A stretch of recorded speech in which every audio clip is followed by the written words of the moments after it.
อ่ะทักทายสบายดียามเช้าๆมื้อนี้ทุกคนเลยเพราะว่าเฮากับบ่ายๆเป็นมื้อที่สองเลยทุกคนเพราะว่าเฮากับไปกับน้องม้าคือเก่าแต่ว่าไปผู้เดียวเฮาบ่ได้ไปกับหมู่เนาะเฮาก็ไปกับน้องหมา6โตทุกคนเลยทุกคนเลยเนาะว่าเฮาสิโชคสิมานหยังให้ติดตามเบิ่งติดตามชมทุกคนเพราะว่ามื้อนี้เฮาก็บรรยากาศก็มันก็แดดเด้ทุกคนเพราะว่าฝนก็บ่ตกนี่เนาะ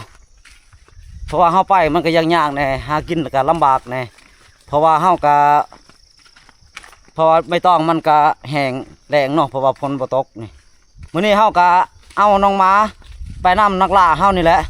เพราะว่าเฮาไปฝึกเนาะมาหน่อยเพราะว่าจักสิไปฮอดไสแล้วทุกคนเอ้ยเพราะว่าเฮาก็ไปกับมาบ่ได้นอนเลยไปกับน้องหมาไปผู้เดียวเนาะว่าเฮาสิได้หยังเฮาก็บ่ฮู้เพราะว่าเฮาไปกับบ่ไกลดอกปานใดเนาะไปแถวหลังผู้นี่แหละทุกคนเลยมาติดตามเบิ่งติดตามชมเฮาไปนี่ว่าสิโชคหยังสมานหยังเนาะเฮาก็ภาคภูมิใจผู้เบิ่งและผู้ชมเนาะเอา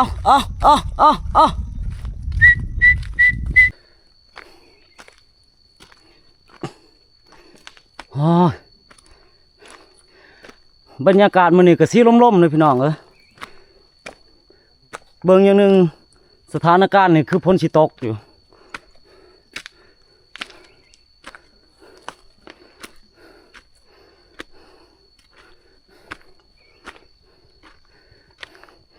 เพราะว่าคันฝนบ่ตกเนี่ยหากินก็ลำบากนี่แหละถ้าว่าฝนตกนี่ก็ใครแน่เฮาไปมันก็เย็นแน่น้ำกินมันก็มีตอนนี้ฝนก็บ่ตกถ้าเฮาบ่กู้น้ำไปนี่ก็บ่ได้กินได้เพราะว่ามันแห้งแล้งอยู่เพราะว่าใบตองมันก็โขบเบิด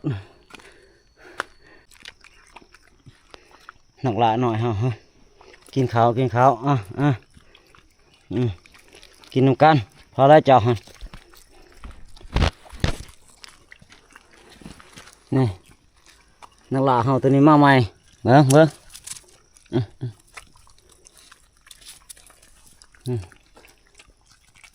จากเพิ่นสิไปทนสำไรแล้ว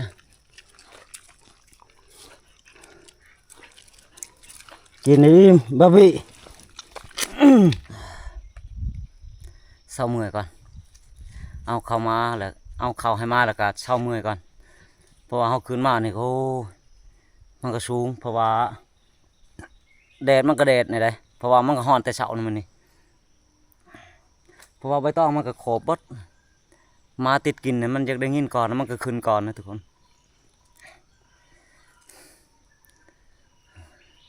จะน้อยเฮาก็ลงมาดอกเฮาบ่ได้ไปนอนดอกไปผู้เดียวไปกับน้องม้าเฮานี่แหละ5 โต 6 โตตัวฝึกใหม่นักล่าใหม่2 โต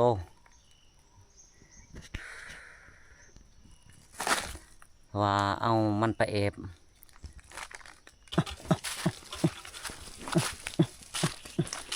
ไปต่อเฮาไปเอาเดี๋ยว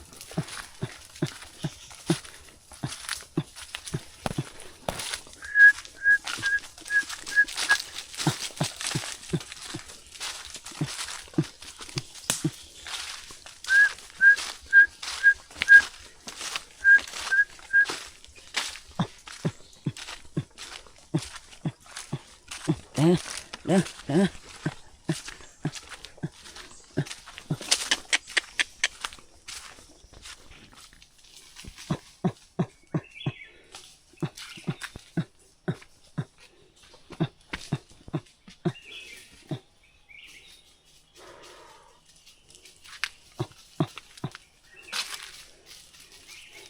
นังลาเฮานี่ก็ไปนี่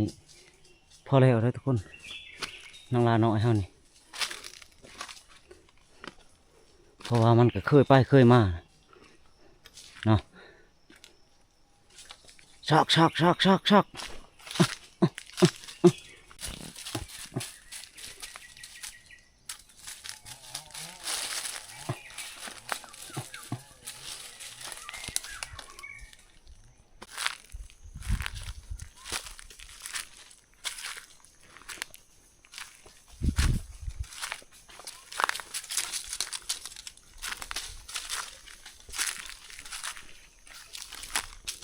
ชอกบ๊อบบี้ชอก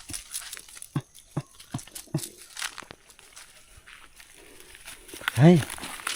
บ๊อบบี้ฮะเฮ้ย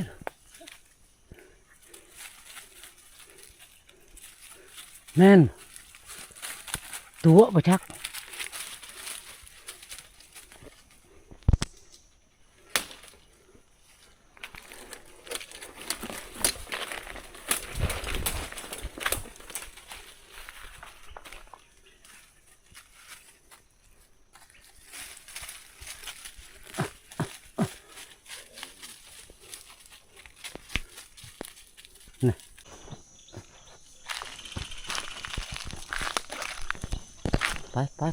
ไป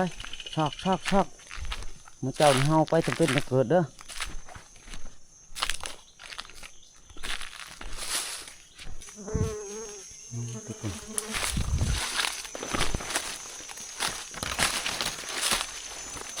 มิน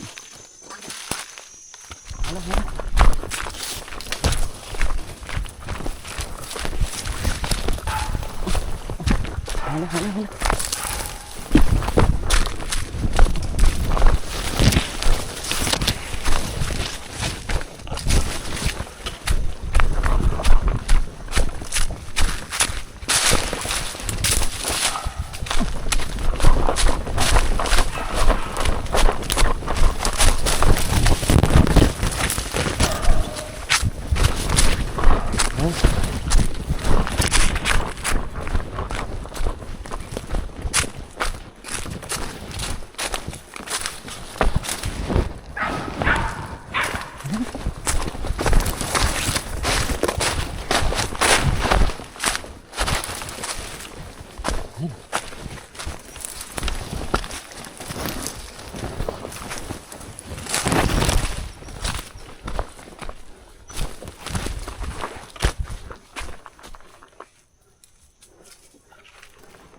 เฮ้ย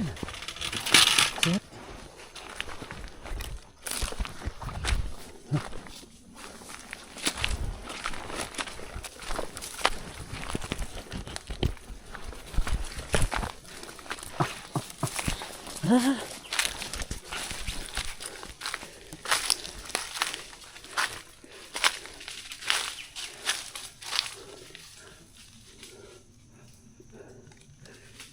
กัน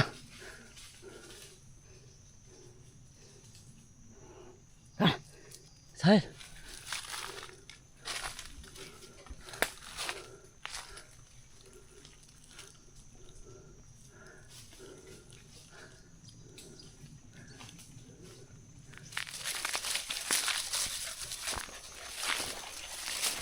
ก็กิน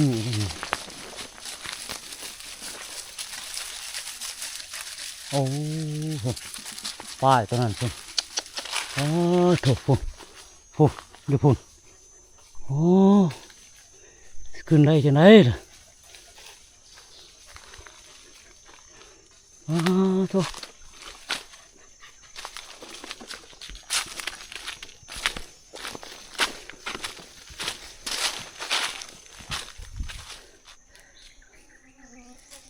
เฮามานแล้วได้อันหนึ่งเพราะว่าเฮาขึ้นเฮาไม่ได้ถ่ายทุกคนนะเพราะว่าเฮาก็เมื่อยคนเดียวเนาะไปคนเดียวเพราะว่าม้าเฮาแม่งขี้นากับพ่อแม่งขี้นาทุกคนเพื่อสิได้สิดีเห็นพอแห้งทุกคนเลยเฮากันมาอันได้ตัวหนึ่งเลยนี่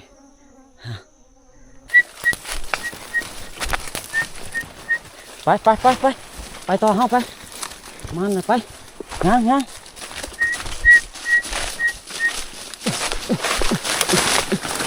ชอบเลย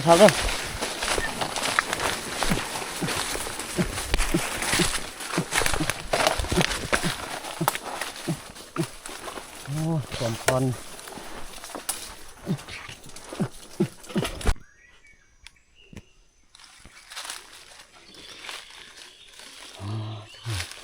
เพราะว่าใบตองมันกระโขบเบิดโอ้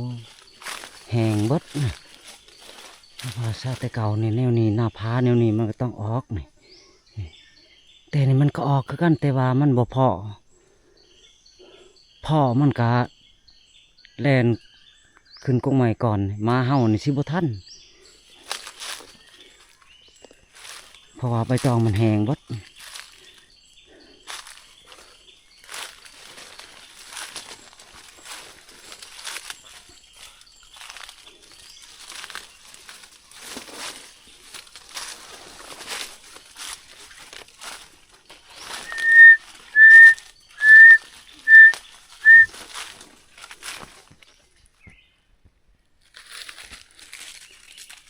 เพราะว่าน้องม้าเฮานี่ก็ชอกดีเลยแต่มันบ่พอคำว่าพ่อแถวหินเรื่องครึ่งเรื่องข้างนี่ก็แม่นโตฮึกเลยได้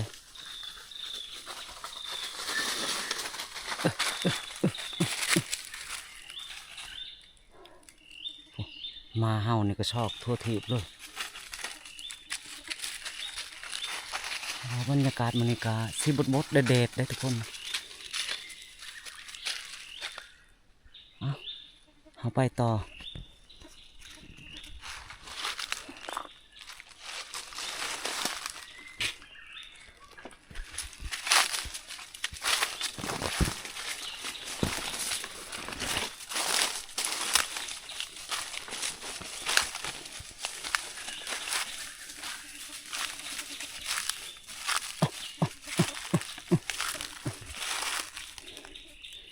นักล่าน้อยเฮานี่ครับไปเต็มที่เลยทุกคนเพราะว่ามันก็ชอกดีอยู่เลย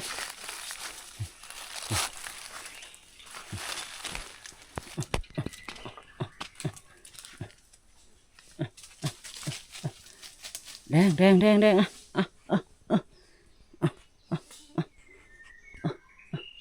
ชอก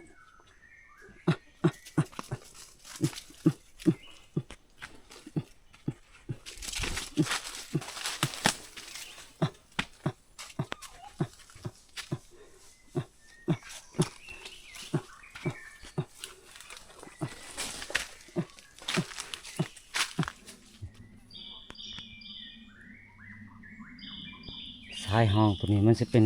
ยอดน้ำค่ำสิมีแต่น้ำเบดสิสายตัวนี้มีน้ำเบดคูบอลสิสายนี่สายหินงางนี่มีน้ำเบดบกเพราะว่าเข้าไปก็สะดวกสบาย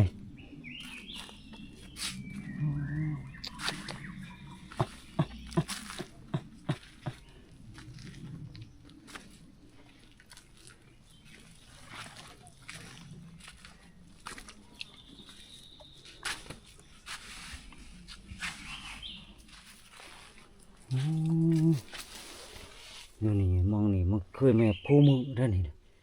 สิหมูทอกได้นี่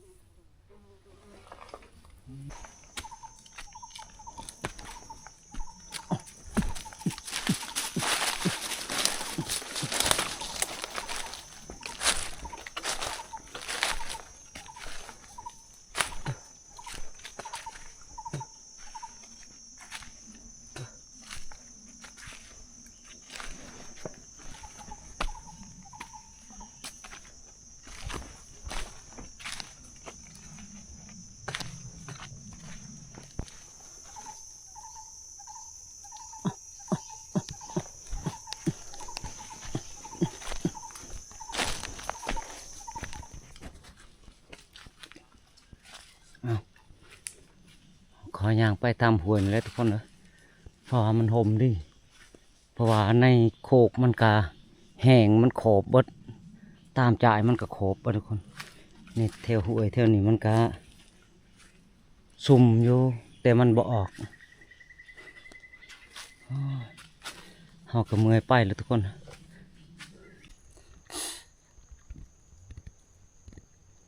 นี่ทุกคนผลงานเฮาไปมื้อนี้ไปผู้เดียวเลย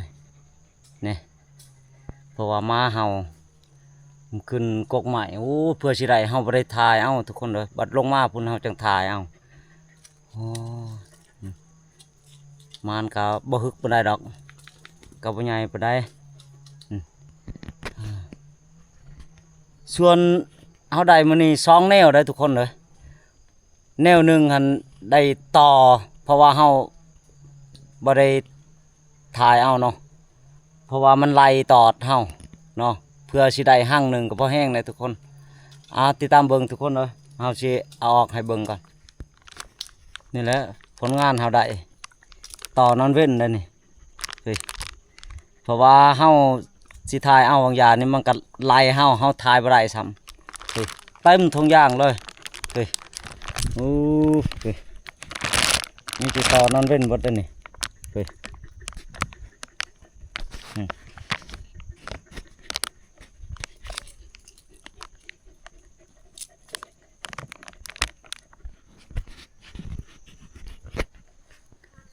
ทุกคนวันนี้เฮาไปครัวผู้เดียวมื้อนี้ก็ไปกับน้องหมา6โตนักลามหน่อย2โตสุนันทรีเนาะเพราะว่ามาฮอดนี้เฮาก็สิได้ปิดวิดีโอเลยทุกคนเอ้ยเพราะว่าเฮาโศกมานก็มานโตบ่ใหญ่ปานใดกับได้ต่อแน่หั่งหนึงทุกคนเพราะว่าเฮาจูดเอาบางอย่างนี่ก็เฮาก็บ่ได้ถ่ายเอาทุกคนเลยเพราะว่ามันไล่ตอดเฮาเนาะวันนี้ขอขอบคุณขอบใจทาง FC ฝั่งไทยฝั่งลาวที่ได้เบิ่งได้ชมทางเฮาเองก็ภาคภูมิใจที่ทานได้เบิ่งแล้วก็ได้รับชมเนาะตอนนี้ก็เฮาก็สิได้ปิดคลิปแล้วนะทุกคนเลยสบายดี